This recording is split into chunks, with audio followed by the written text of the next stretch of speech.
I ain't going anywhere. Yeah. I'm here. Look, we have too much work to do. We have too much work to do. To the point that you just raised about stepping down. Look, every time something happens, people say, "Oh, you should step down. You should step down." Well, the reality of it is that's not happening. So stop the noise on that. Number two. I ain't going anywhere. That was a defiant Michael Steele, the chairman of the Republican National Committee, attempting to silence the critics within his own party who have been calling on him to resign.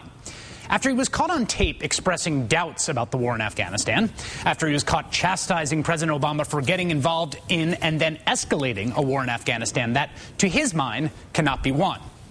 Steele's comments on Afghanistan have sort of exposed what has really been a growing rift on the right, not just about Afghanistan policy, but about the appropriate role of American military engagement around the world. After Steele made those comments, which appeared to advocate for American military restraint, he was almost immediately attacked by the founding father of the neoconservative movement in America, one William Kristol. Kristol was among the first to call on Michael Steele to resign, writing, quote, "There are, of course, those who think we should pull out of Afghanistan, and they're certainly entitled to make their case, but one of them shouldn't be the chairman of the Republican Party." After that call for Michael Steele to resign, William Kristol was then called on to resign by someone who is sort of thought to be in his ideological soulmate, Ann Coulter. Miss Coulter, who I don't think I'll ever be quoting again on this program, writing, quote, "I thought the irreducible requirements of republicanism were being for life, small government, and a strong national defense, but I guess permanent war is on the platter now, too. Didn't liberals warn us that neoconservatives want permanent war?" This is a conflict on the right that has brewed and bubbled up in little ways for a while, but thanks to Michael Steele, it is now on full display. The unifying feature of the political right during the George W. Bush years was national security. After 9/11, the Republican Party galvanized itself as the party of strong national defense. That began to fracture a little bit in the run-up to the Iraq War, but there was a small but vocal minority of people on the right saying the Iraq War was a mistake. But it was largely this national security neoconservative vision that kept the right together.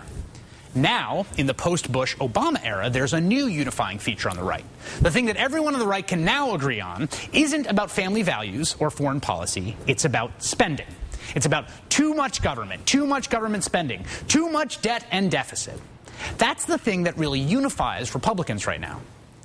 The problem for Republicans, though, is that if you're serious about wanting to cut government spending, you can't help but look first at the bloated military budget.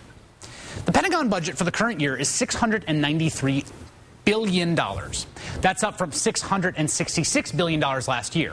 And that number is expected to balloon to $708 billion next year. Defense spending has doubled over the last 10 years. As NPR recently pointed out, the United States is now spending as much on defense as the rest of the world combined.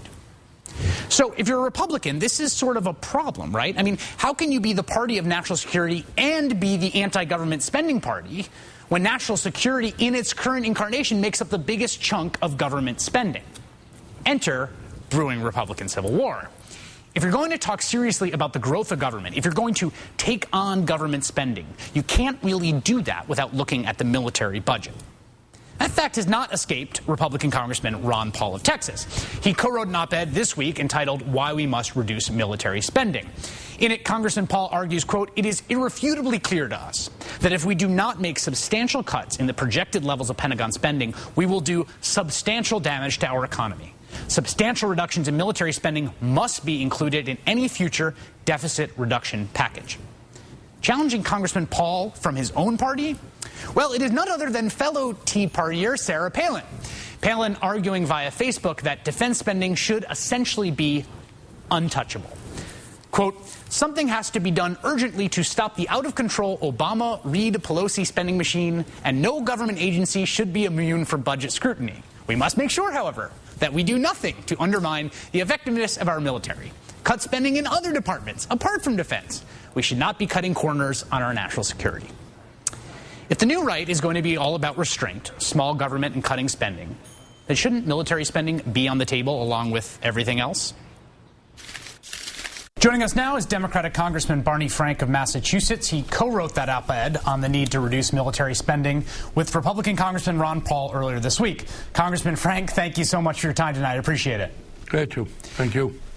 First, let's talk a little bit about dollars and cents. I think, there's kind of two categories to think about in terms of cutting back on American defense spending. One is what we might call wasteful spending and padded contracts, and the other is a sort of more profound look at the military posture of the U.S. government. I wonder which of those two you and Congressman Paul are sort of focused on.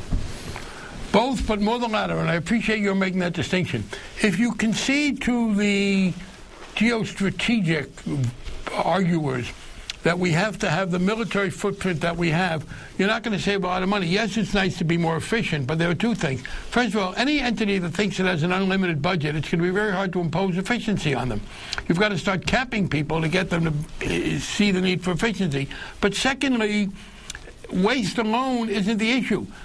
NATO isn't wasteful. NATO was a great accomplishment of Harry Truman in 1949. But Harry Truman, if you go from 1949 Harry Truman forward, if you took the same period of time backwards, you're talking about the administration of Grover Cleveland. It's an entity that's outlived its usefulness to a great extent, and it's a way in which we subsidize the militaries of Europe. So you cannot just do it with waste. You can't just do it with bad wars, although the Iraq War, of course, was $1 trillion. But we also insist that there is a profoundly mistaken geostrategic view that says we're the world policeman, we're going to be everywhere, we're going to intervene in all these disputes. By the way, we usually wind up doing more harm than good when we intervene and get people angrier at us. In Iraq today, the most radical elements, Hamas, Hezbollah, the Iranian government, they're stronger as a result of our Iraqi intervention, not weaker.